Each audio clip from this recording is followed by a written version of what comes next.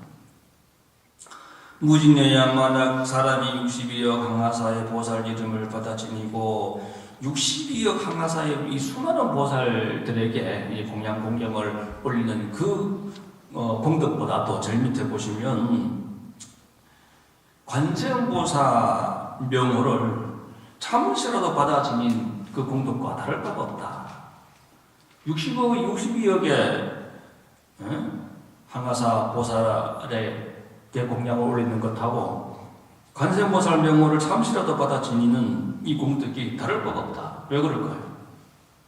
관세음보살은 원만하고 원만해서 부처님 중에 부처님이셔요. 원교의 보살이라고 그러죠. 하지만 아직 관세음보살 말하고 나머지 많은 보살들은 치우친 보살입니다. 아주 완성된 보살님이 아니에요.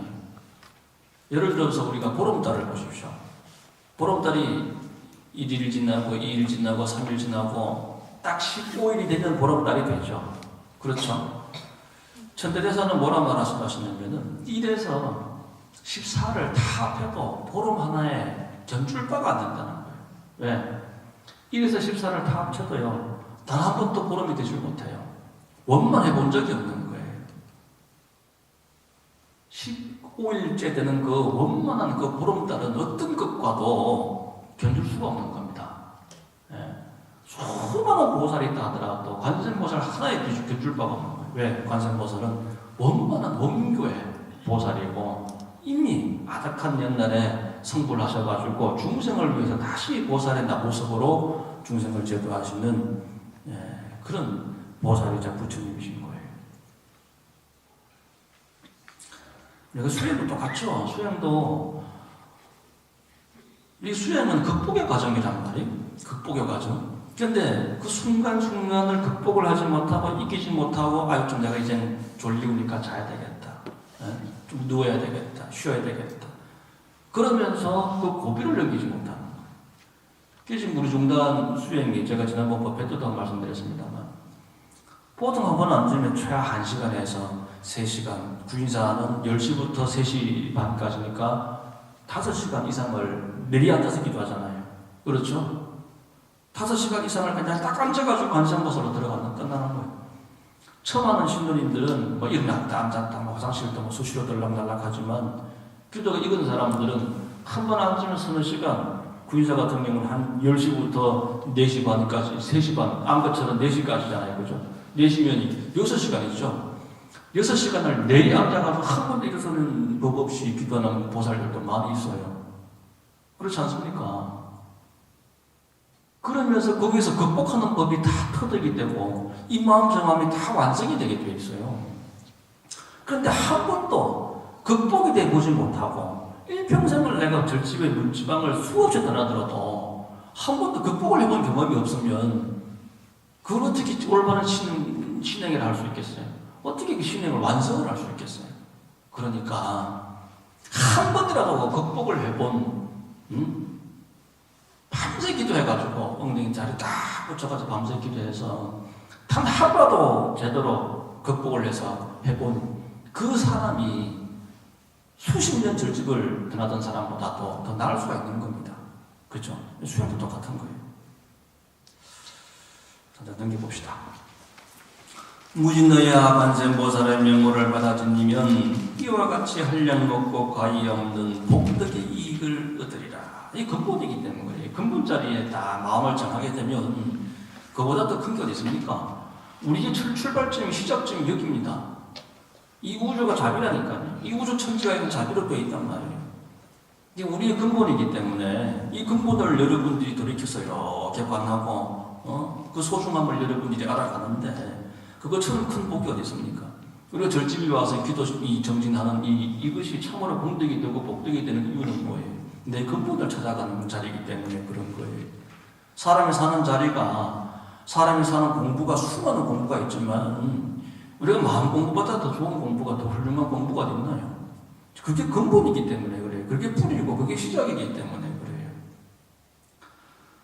세존이시여 이제 무진이 보살이 이제 두 번째 질문을 하고 있는 겁니다. 이제 법에 대한 질문이. 관세음 보살은 이 사바세계에 어떻게 논인다는 표현은 자주 나왔죠. 자유자재하다. 그래서 관세음 보살을 관자재보살이다 이렇게 얘기도 하죠. 그죠? 중생구제 하는 데 있어가지고 지혜와 방편을 자유자재로 쓴다. 논일며 자유자재하다. 중생을 위해 어떻게 설법하며, 이거는 설법한다라고 하는 건 이제 구업으로 제도하시는 거죠. 방편력으로 하는 일, 이건 의업에 해당되는 겁니다. 방편으로 하는 일은 어떠하나이까? 그러니까 사바세계에 어떻게 논일며 하는 것은 신업에 관련되는 거고, 중생을 위해 어떻게 설법하며 하는 것은 구업에 관련된 거고, 방편력으로 하는 일은 의업에 해당되는 것이죠. 이렇게 신구의로 중생의 신구의를 제도하는 겁니다. 부처님께서 무진의 보살에게 말씀하셨습니다. 선남자야, 만일 어떤 국토에 중생이 있는데 부처님 몸으로 제도할 이에게는 관세음보살이 곧 부처님 몸으로 나타내어 법을 설하며, 자, 등등등 해가지고 이제 몇 가지 모습이 등장하죠. 이제 33가지 모습, 그래 33응신다 이렇게 얘기를 하죠. 그 중에 지금 첫 번째가 이제 관세음보살님께서 부처님 몸으로 등장하신다라고 하는 겁니다. 우리가 참 관세음보살이니까 부처님 모습으로 등장하실 수 있는 거예요. 감히 내가 부처님인 척 할 수가 없는 거예요. 아니 그렇지 않습니까? 내보다 낮은 단계의 모습은 이렇게 척 할 수 있지만 어찌 감히 내가 부처님 척인 줄 알 수 있겠어요? 부처님이니까 부처님 모습으로 드러낼 수가 있는 겁니다. 관세음보살님이니까 가능하신 거예요. 이렇게 등등등 여러 가지 모습으로, 즉 33응신의 모습으로 쭉 등장하죠. 자재천, 대자재천, 대장군, 동남동녀, 바문, 등등등으로 쭉 이제 이어집니다. 1157페이지 보십시오. 1157페이지 제일 위에, 자, 이렇게 33응신으로 중생을 제도하여 해탈케 하나니 그러므로 너희는 마땅히 일심으로 이 관세음보살에게 공양할지니라. 일심이래야 돼요. 이게 근본이기 때문에 두만 먹을 게 없습니다. 여러분들 부모가 둘입니까? 하나입니까? 하나지 둘입니까? 이게 근본이기 때문에 딱 한 번 먹어야 돼요. 두만 먹으면 안 되는 거예요. 일심으로 관세음보살에게 공양할지니라. 이 관세음보살 마살은 겁나고 두렵고 위급한 환난 중에 능히 두려움을 없애주느니라. 그러므로 이 사바세계에서 다 그를 일러 뭐란 말씀하신다? 무해를 베푸는이다. 왼쪽에 한번 보면 시무해자라고 되어 있죠. 시무해자. 이 부처님께서 관세음보살님께서 이렇게 지금 수인하고 계시는 모습을 제가 여러 차례 말씀드렸습니다만은 이 한 손을 들고 계시는 수인이 시무해인이라 말씀드렸죠. 그렇죠? 시무해인이다라고 말씀을 드렸어요. 요거는 밑에 있는 손은 뭐라고 그랬죠? 이거는 뭐라고 그랬어요? 여원가 틀렸자, 원자, 원대로 원과 같이 이루어주겠다는 거죠. 중생이 요구하는, 원하는 그 모든 것을 그 뜻과 같이, 원하는 바와 같이 이루어준다라는 의미에서 여원이죠. 이건 뭐라고요? 시무해. 여기서 나오는 대목입니다. 시무해자라고 말씀하시는 겁니다. 모든 두려움을 없애주신다. 그러니까 이 자리에 여러분 부처님 전에 기여하면 두려울 게 없어요. 일심으로 기여한다면.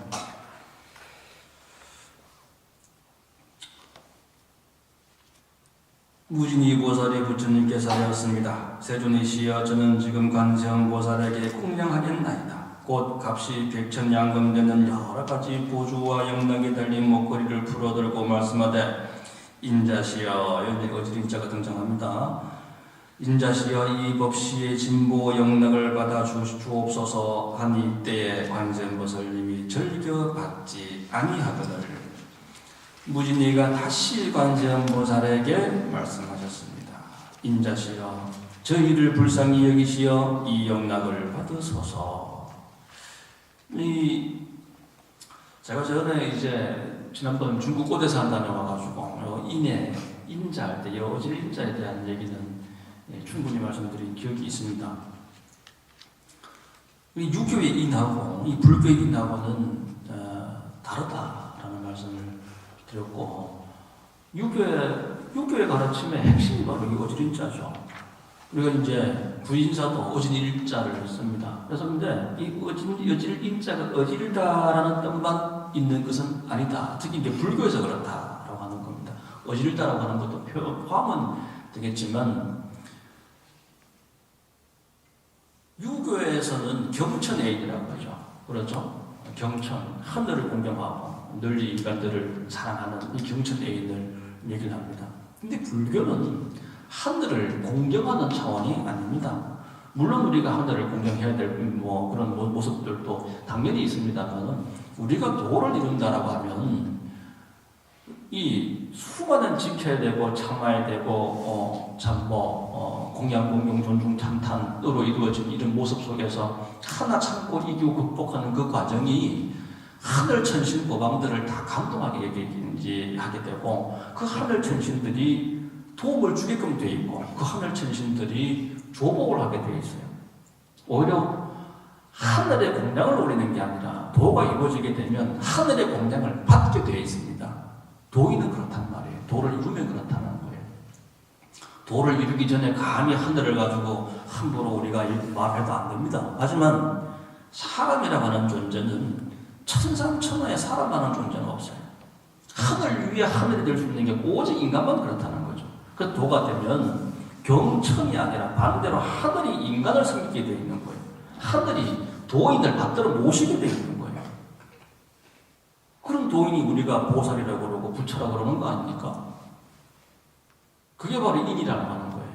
여기서 인은 근본자를 얘기하는 거, 그 근본의 종자를 얘기한다라는 말씀을 드렸습니다. 종자. 그래서 어질 인자는 옛날 고전, 옛날 우편 있잖아요. 옛날 우편을 이래 보면 근래 나온 우편 말고 옛날 우편에 보면 이 어질 인자에 종자라는 표현이 더 포함되어 있어요. 종자 인자. 지금은 다 우편 보면 어질 인자로만 되어 있습니다만은 옛날 우편을 보면 종자 인자로 되어 있어요. 어질 인자, 종자 인자. 종자다, 이거 씨앗이다. 구인사가 무슨 씨앗입니까? 일체 중생을 구제할 수 있는 그 모든 근본이 거기에 다 있다. 모든 종자가 일체 중생을 구제할 수 있는 모든 종자가 구인사에 다 있다. 구인사는 종자 보관소다. 이 절집이 그렇다는 얘기죠, 절집이. 그래서 우리 구인사가 구인사다라는 말씀을 드렸죠. 여기는 지금 관세음보살을 보고 인자시합니다. 왜 그럴까요? 일체 중생을 구제하는 그 근본을 가르쳐 주시는 분이잖아요. 그렇죠? 우리의 근본이세요. 근본적이라는 말이에요, 관세음보살이. 그렇기 때문에 관세음보살을 가지고 인자시에 이렇게 얘기하는 겁니다.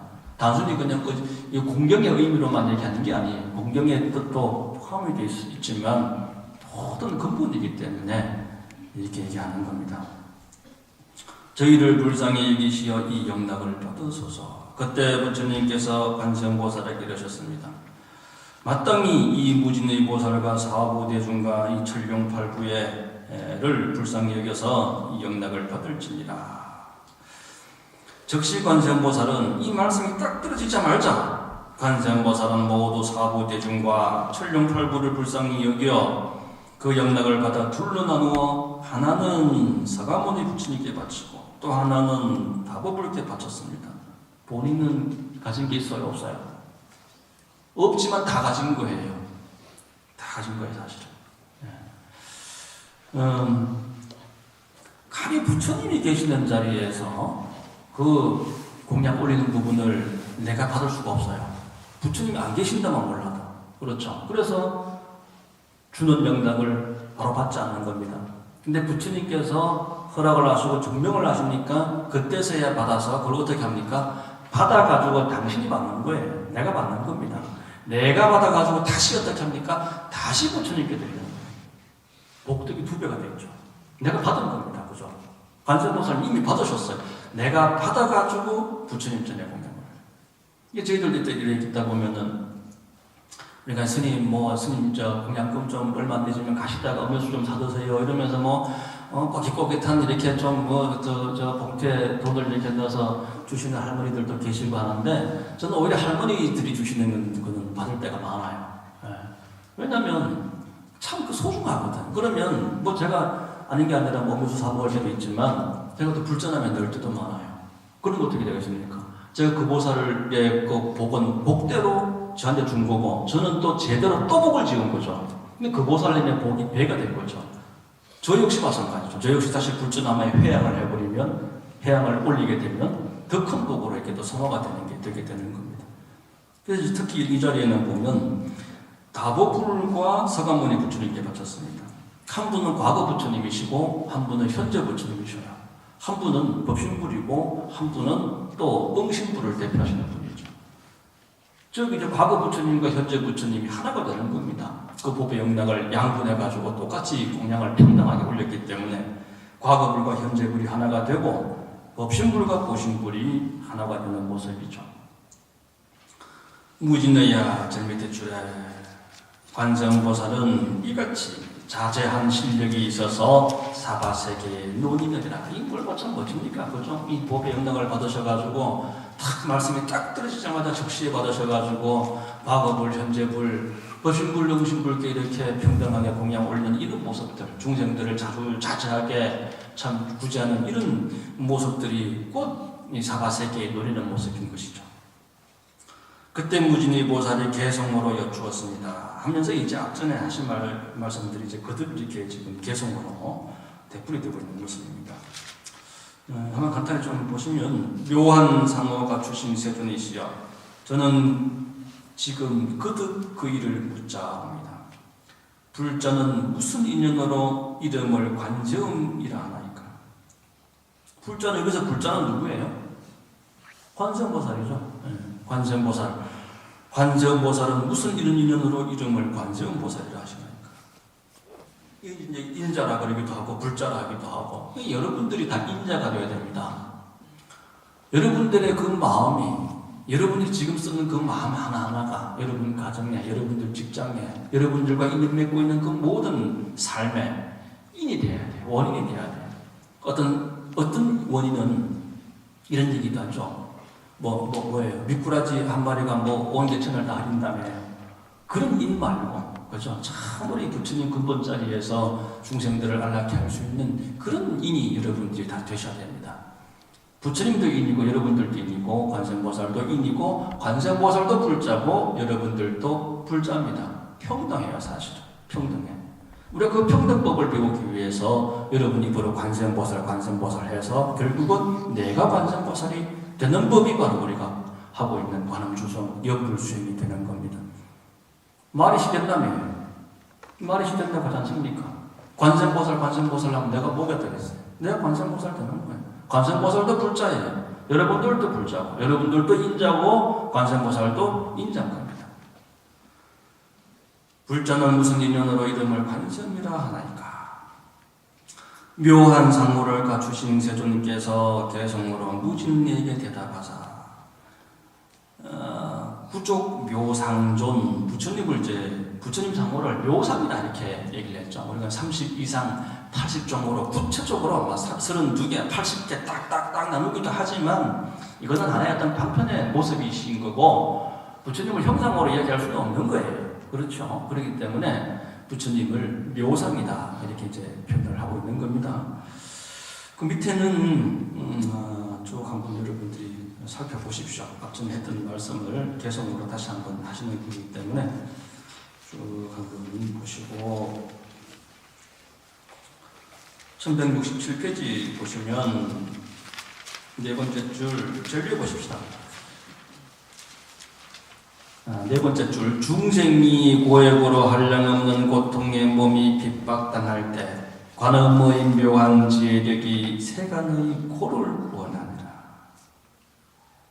관세음보살은 일체 중생의 어머니십니다. 중생의 모든 고통을 다 구원하십니다. 신통력으로 부족하고 지혜의 방편을 널리 닦아 시방 모든 국토에 몸을 나타내지 않은 곳 없고 왼쪽에 한번 보시면 구족, 신통력, 광수, 지방, 편시방, 제국토, 무찰, 불연신, 화일심귀명정내 많이 들어보셨죠? 그렇죠. 우리 관음정진할 때 이렇게 얘기합니다. 그런데 좀 글자가 조금 다른 글자가 하나 있어요. 구족신 덕력 광수. 이 연불할 때는요, 연불책에는 광수 제방편이라고 되어 있어요. 모든 제자를 써서 모든 방편 이렇게 되어 있습니다. 그런데 그 연불책에 있는 그 연불 대목의 원어가 지금 여기 이 대목이에요. 이 대목이거든요. 그러면 사실 광수 제방편에도 틀린 말은 아니에요. 모든 방편으로서 중생을 제도하시는 거기 때문에 그 말씀도 틀린 말씀은 아니지만 원어에 충실한다면은 광수 제가 아니고 뭐다? 광수 지방편 돼야 돼요. 그래서 사실은 제가 미륵보전에서 이제 연구를 하고 이렇게 할 때 보면 제가 이제 제방편 할 때도 있지만 저는 이제 제 나름대로 원어에 충실하기 위해서 광수 지방편 이렇게 저는 이제 이렇게 연구를 할 때가 많아요. 뭐 지도 맞고 제도 맞습니다. 광수 지방편 시방 제북도 무찰 부연시.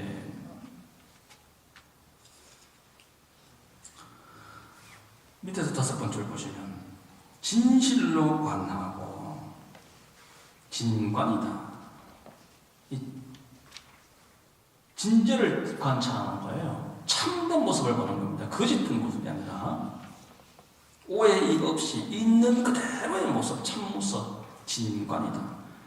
그 다음에 청정관입니다.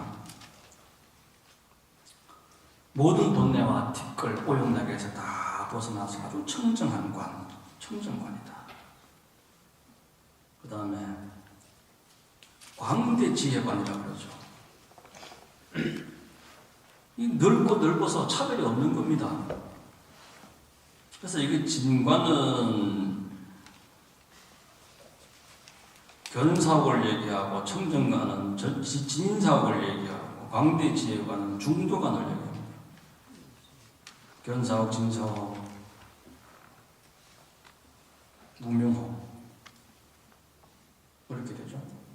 우리가 삼옥을 얘기할 때 그렇죠. 네, 견사옥, 진사옥, 무명옥에 해당되는 것이 진관, 청정관, 광대지혜관이다. 이렇게 얘기를 합니다. 대비로 관하고 대비는 발고라고 그랬죠. 대자로 관하니 이게 대자 대비로 관하는 거예요. 대자는 열악이라고 했습니다. 발고 열악으로 관하니 항상 원하고 우르르 볼지니라. 때묻지 않는 청정한 광명으로. 그러니까 여러분들이 항상 관세음보살님에게 원하는 게 있어야 돼요. 그 원이 있어야 돼요. 원이 있어야 줍니다. 부처님께서. 예. 그래서 이대 근스님께서도 원이라도 항상 세워라. 원이라도. 원이라도 꼭 세워라. 예. 원은 점점 커지게 돼 있어요.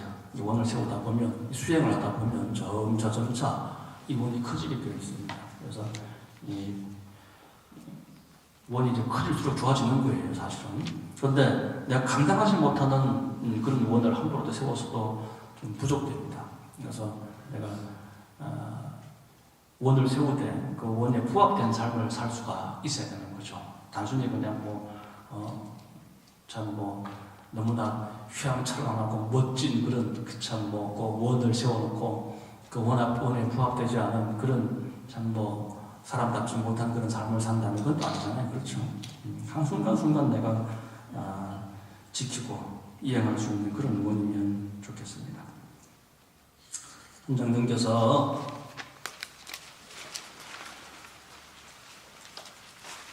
능히 재앙의 바람과 불을 조복하고 널리 밝게 세간을 비춥니다. 관세음보살님이 세상의 광명이십니다.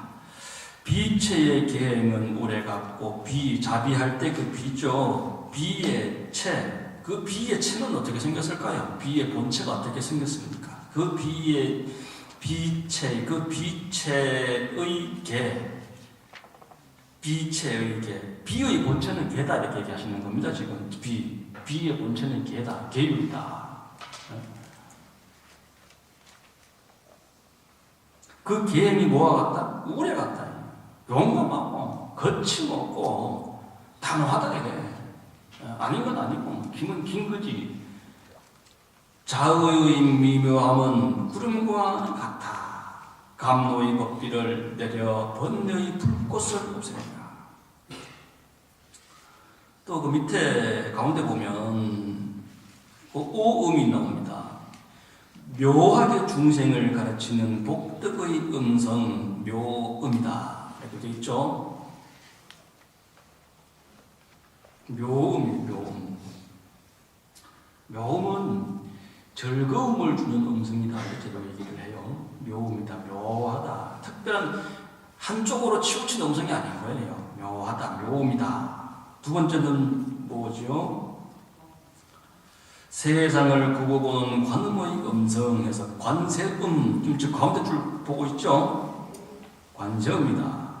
세상의 모든 괴로움을 뽑아주는, 세상의 모든 괴로움을 없애주는 음성, 관세음이다.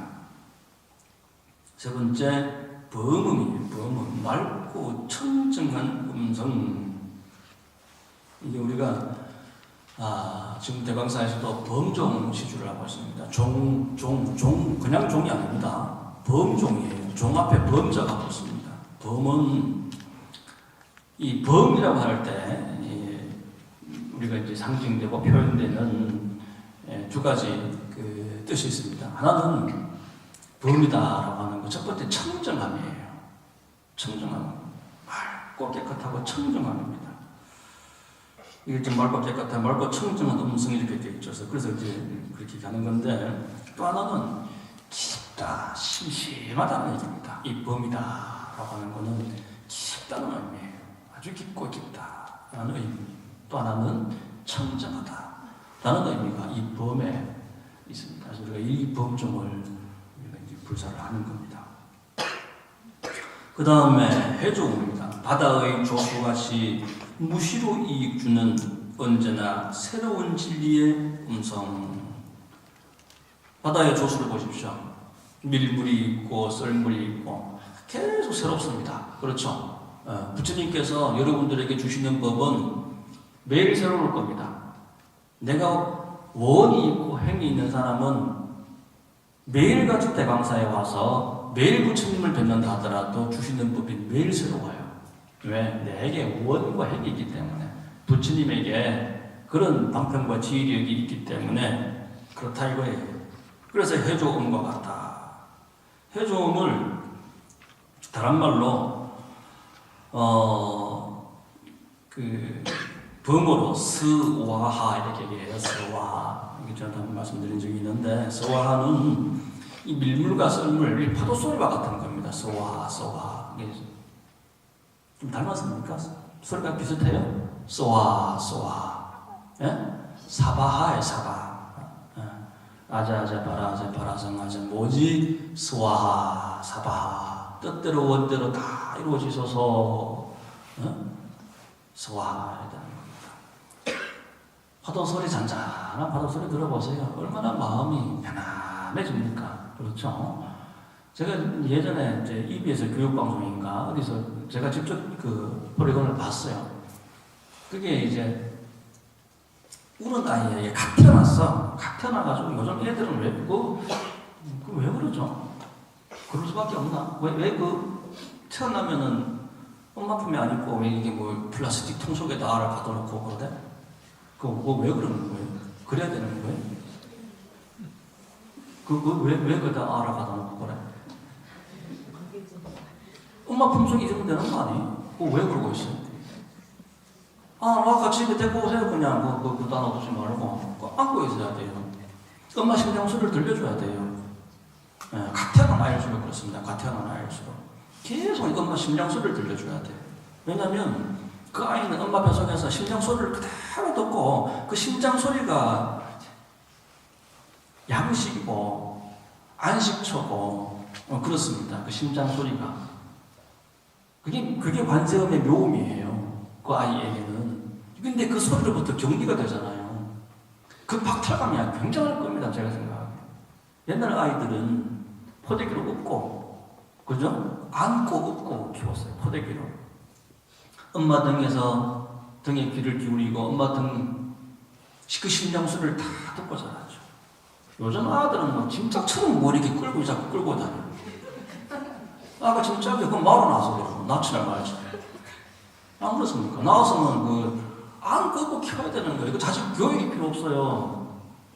아이가 3살 때 이 아이가 우리가 3살 먹은 불에 80간 따잖아요. 그죠? 3살 때 거의 인생의 뭐 60%, 70% 이상이 완성이 된답니다. 그리고 6살 때, 한 7살 이전에, 우리 이 남자 7세 부동생이라잖아요. 7살 때 다 갖춰주는 거예요. 7살 때. 그 아이 인생이, 평생 쓸 인생이 다 갖춰지는 겁니다. 7살에. 근데 3살 때 벌써 한 70%가 갖춰진다는 거예요. 그때 안고 키워야 되는 겁니다. 그래 놓으면은 그 엄마 심장 소리에 다 들어있는 거예요. 왜? 묘음이기 때문에. 그 심장 소리가. 그래서 그 인큐베이터인가 뭐 그 들어있는 아한테 뭘 들려주느냐 하면은 파도 소리를 들려줘요. 파도 소리. 그리고 계곡에 물 흐르는 소리, 졸졸졸 흐르는 소리 들려줍니다. 근데 그 소리를 듣자마자 이 아이의 꿈을 뚝 꺼쳐요. 그 소리를 듣자마자.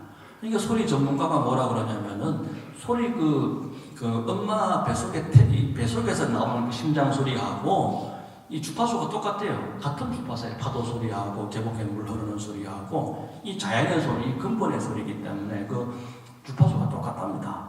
그 들려주면은 엄마 심장 소리처럼 여겨지는 겁니다. 이 쏘아 이 파도 소리가. 이게 관세음보살의 우리 어머니의 소리인 거예요. 이 쏘아 이 파도 소리가. 왜 버려 받아라고 하잖아요. 다 받아들이잖아요. 자식이 뭐라고 다 받아들이잖아요. 그래서 우리가 대자대비를 상징하는 관세음보, 특히 관세음보살의 상징하는 게 바로 이 바다 아닙니까? 그 다음에 5번째 승피세간입니다. 이 세상의 모든 소리를 초월한 겁니다. 그죠? 세간에 수많은 소리가 있잖아요. 그런 소리를 다 초월하는 수승한 음성이니 그러므로 시고 수상념하여 염념에 물생의하라. 모름지기 항상 염하여 순간순간에 의심내지 말지어라. 자, 정말 가슴 깊이 이 말씀 받아들이셔야 됩니다. 시고 수상념하여 염념에 물생의하라. 모름지기 항상 염하여 순간순간에 오직 관세음보살밖에 없다. 자나 깨나 안전하다 서나 죽거나 사나 이번 생이나 다음 생이나 간에 오로지 관세음보살이다. 원행으로서 관세음보살을 따라간다 생각하면 언젠간 내가 관세음보살이 다 되어 있는 거겠죠. 관세음보살의 정성은 고뇌와 죽음의 애군을 당했을 때에 능히 의지할 바가 된다. 여러분들이 어떤 고뇌가 있든 고뇌 중에 고뇌는 우리가 죽음 아니겠어요? 그러니까 생사를 초월하는 법이 관세음보살 신앙에 다 들어있다는 겁니다. 단순히 그냥 소원 이루는 법 그 정도가 아니라는 거예요. 우리가 이 관음 신앙하는 게 생사를 초월하고 탐진치를 다 극복하고 모든 법이 이 안에 다 들어있는 거예요.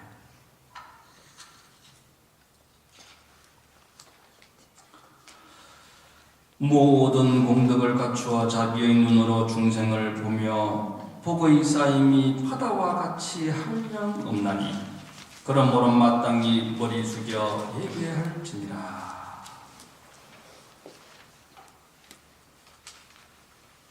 자, 여기까지 이제 이 관세음보살님에 대한 부처님의 설법이 이제 끝나는 겁니다. 그때 지지보살이 곧 자리에서 일어나 앞으로 나와 부처님께 사였습니다.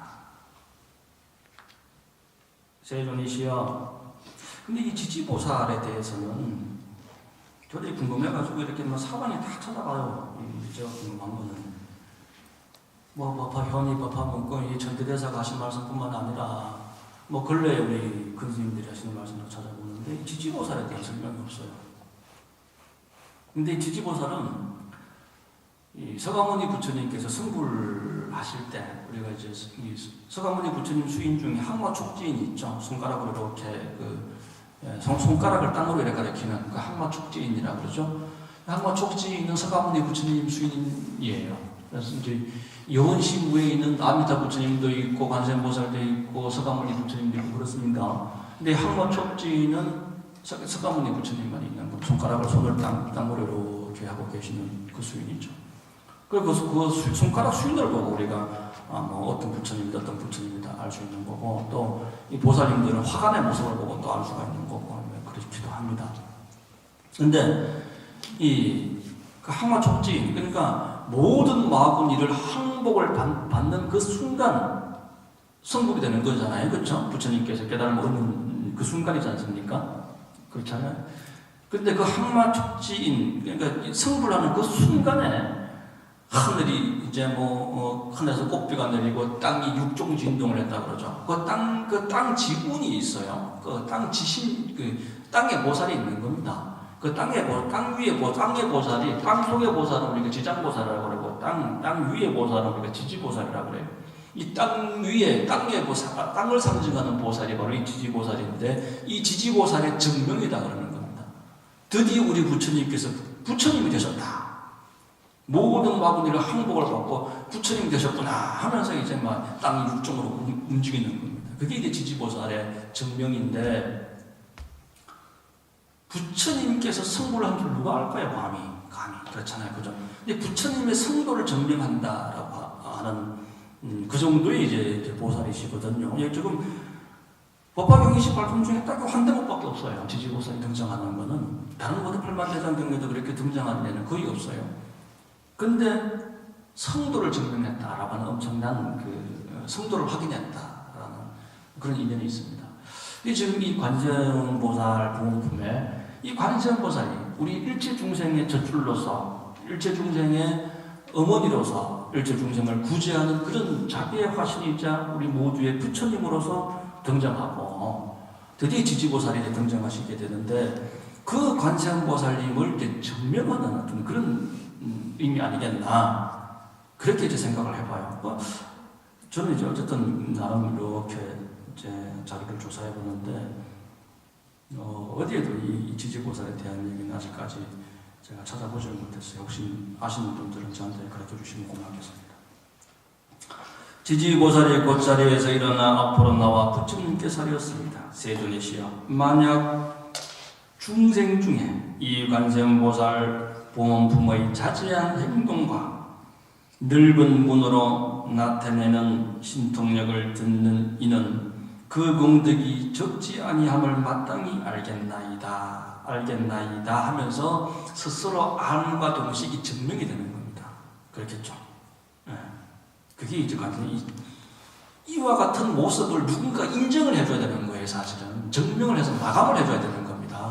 그 역할을 하는 게 지금 지지보살인 거예요. 부처님께서 이 부모품을 설하실 때 대중석의 84,000 중생이 다 비길 바 없는 안욕따라 삼락삼보리의 마음을 일으켰습니다. 모두 이제 나도 관세음보살이 되어야 되겠다, 나도 부처가 되어야 되겠다라는 그런 마음을 일으킨 겁니다. 제가 법화경을 여러분들께 이제 법문을 하면서 자주 강조드렸던 말씀 중에 하나가 뭐냐면, 불교가 이렇게 완성이 되는 과정을 보면 불교가 지혜를 어리석음에서 지혜로 바꿔나갑니다. 그렇죠? 처음부터 이제 인연법을 설하시고 사상제를 설하시고 공을 설하시고 해서 반야공으로 이제 지혜가 이렇게 완성이 되죠.